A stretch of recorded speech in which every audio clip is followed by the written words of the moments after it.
Well, howdy folks, Gary Anderson here, and today I'm going to share with you my beef jerky recipe. So if you like good old Texas beef jerky, wait till you see what I put in mine. I'm going to start out with a half a cup of soy sauce and 4 tablespoons of brown sugar. There's the brown sugar. Now I'm going to include 4 tablespoons of Worcestershire sauce, 4 tablespoons of liquid smoke, and I'm going to put a 1/4 cup of Sweet Baby Ray's, and I'm going to put a 1/4 cup of Tapatio. I'm going to put 4 tablespoons of black pepper. I'm going to put 1 teaspoon of meat tenderizer, 1 teaspoon of onion powder, 1 teaspoon of cayenne pepper, 1 teaspoon of chili powder, 1 teaspoon of paprika, 1 teaspoon of garlic powder, and 1 tablespoon of salt. And then I'm going to mix it all up in this container right here. Now what I'm going to do, after I've got all the ingredients added inside here, I'm going to take a whisk and I'm going to mix it all up. There you go, all mixed up. I am going to set that aside, and I am going to cut up this meat that I got at Walmart. That's what it's called right there. Bottom round or top round, it doesn't matter. It's just extra thin meat that you find in the meat section from Walmart. I've got 3 of these packages. Makes plenty of beef jerky. All right, so what I do is when I prepare the meat to be put into the sauce is I will take it out like this, lay it out, and then put it on top of one another into a pile, because it's kind of filleted out from the store, and you'll see the method to my madness as I get this all in one pile.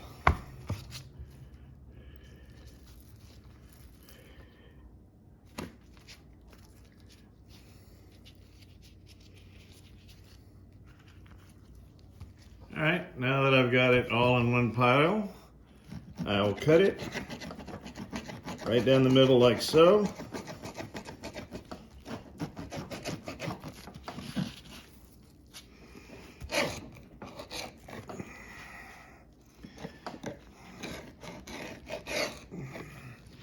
Then I will cut it again, make sure it's separated.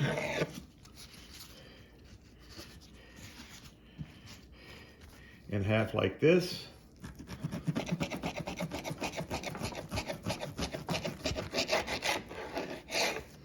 And again right here.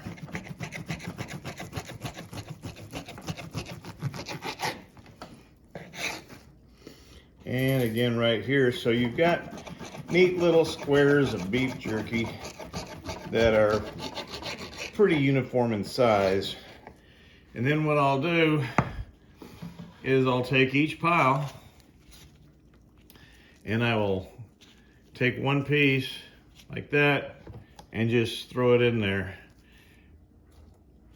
I want to get the sauce on every piece of meat. If you leave them stuck together, a lot of times the meat, it won't get in between the meat. And I do this for the entire meat production. All right, I'm about halfway through getting this cut up. And you don't want to get a whole lot of marbling in with your meat, you know, just very minimal marbling is best for beef jerky. And we'll come back when we're ready to mix it all together. All right, now you see I've got it all in cubes, little pieces, not cubes, but sliced in, like that. And the trick is to make sure that you get every piece of meat covered with your special sauce.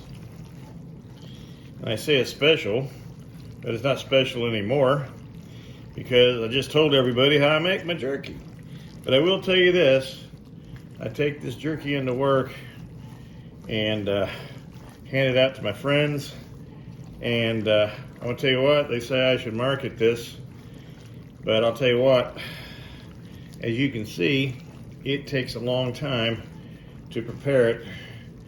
And this is just the first portion of it, is getting it ready for the dehydrator, which will be our next step. Now I'm going to have this in the refrigerator, I would say 6 hours is about right.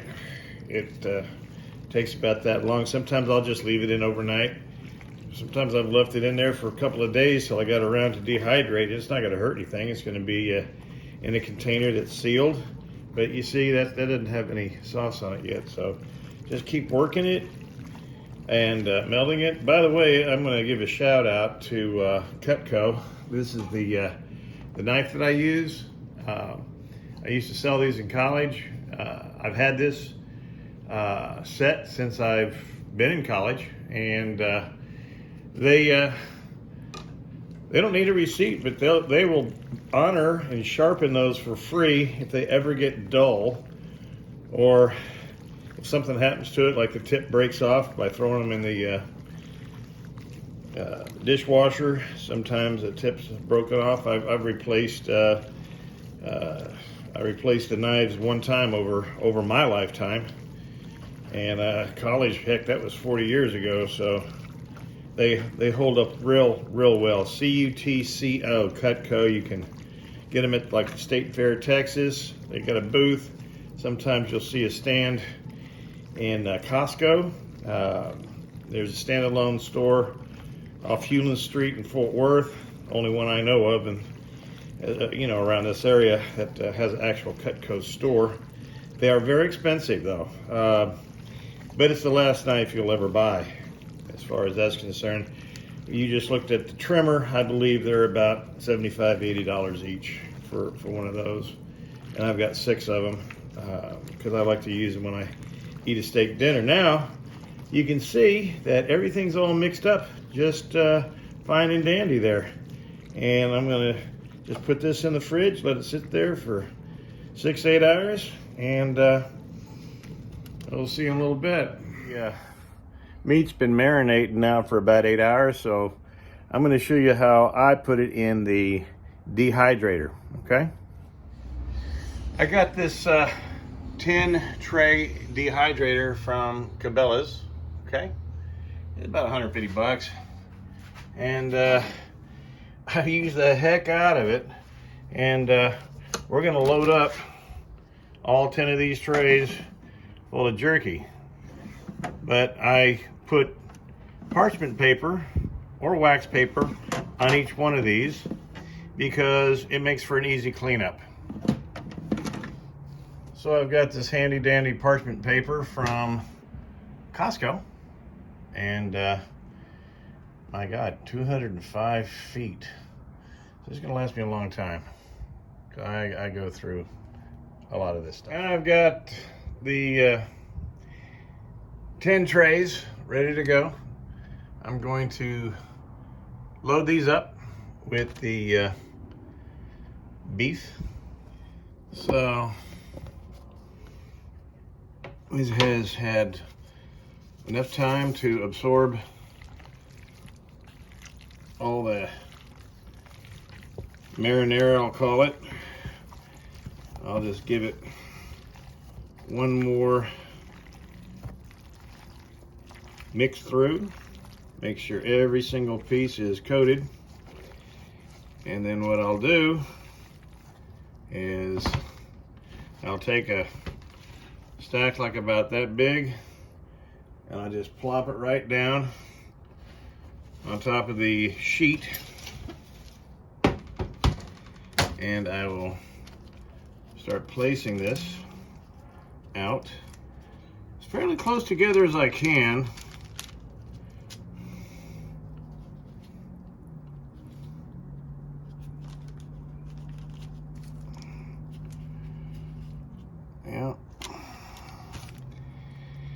And one of the nice things about having it quasi-uniform in size is it's easy to put down on a tray like that.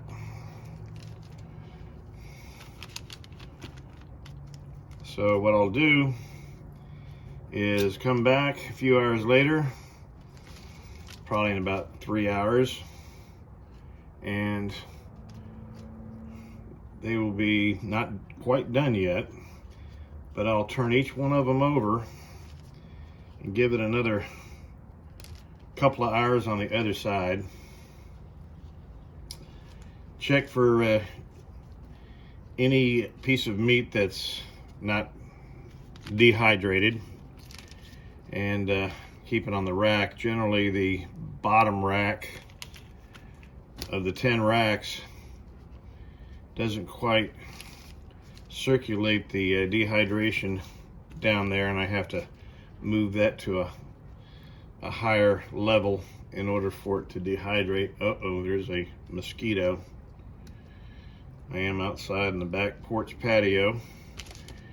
But basically, that is what I'm going to follow for the next 9 trays and place them in the dehydrator. Dehydrator is set at almost as high as it can go in settings for beef jerky. There's lower settings for fruit and things of that nature. All right, there's my first tray, and 145 to 155 would be the temperature setting on your jerky. Now the filled up 9.5 drawers of jerky. That's how it looks before I start it. I'm gonna go ahead and get it going, and a few hours, maybe 3 hours or so, I'm gonna turn them all over, cook them for another couple hours, and they should be done. Yeah, it's all set, ready to go. All right, so I came out here a few hours and I flipped them over on the wax paper, and now one hand I'm trying to open the container door and show you what we got now. So just pull out of the drawer. It's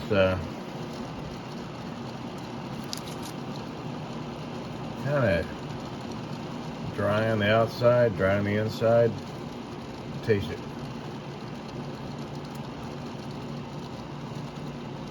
Man,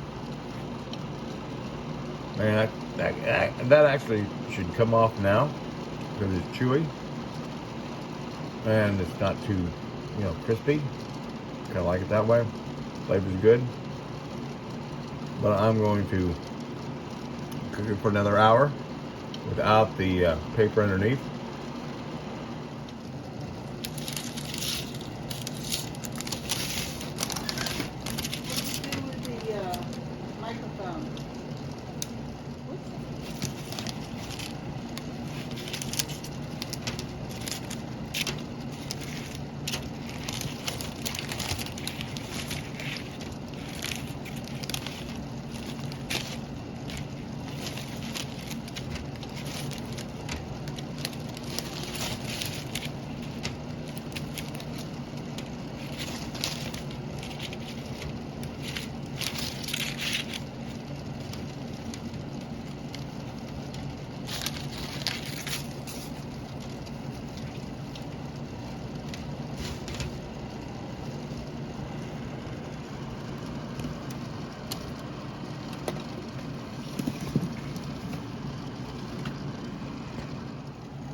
About another hour and it's done. Taking out the wax paper. Putting it back just like that.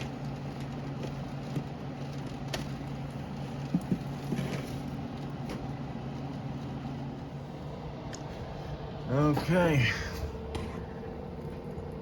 I think it's time to come out. Let's see what we got going on here.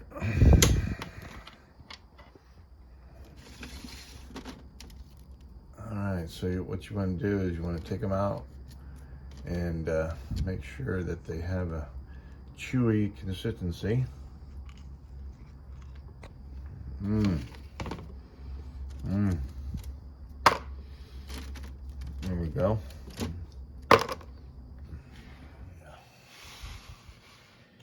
There it is.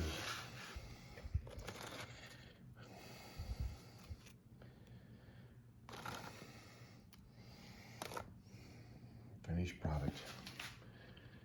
Very tasty. All right, well, it produced quite a bit of beef jerky. So now we're going to try it. So let's give it a go. See what we got here.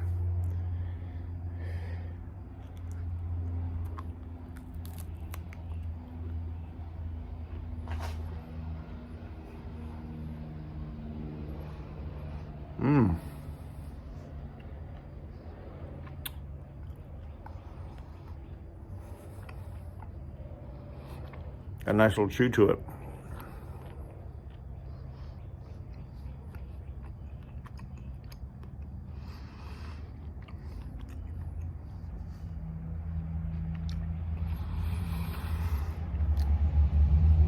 If I had to do something different, maybe I do 1 to 2 tablespoons of that black pepper. I think 4 is a little much. But if you like pepper, yeah, this is your jerky here. Anyway, this is Gary Anderson. Hope you enjoyed the video, and y'all take care. Thanks for watching.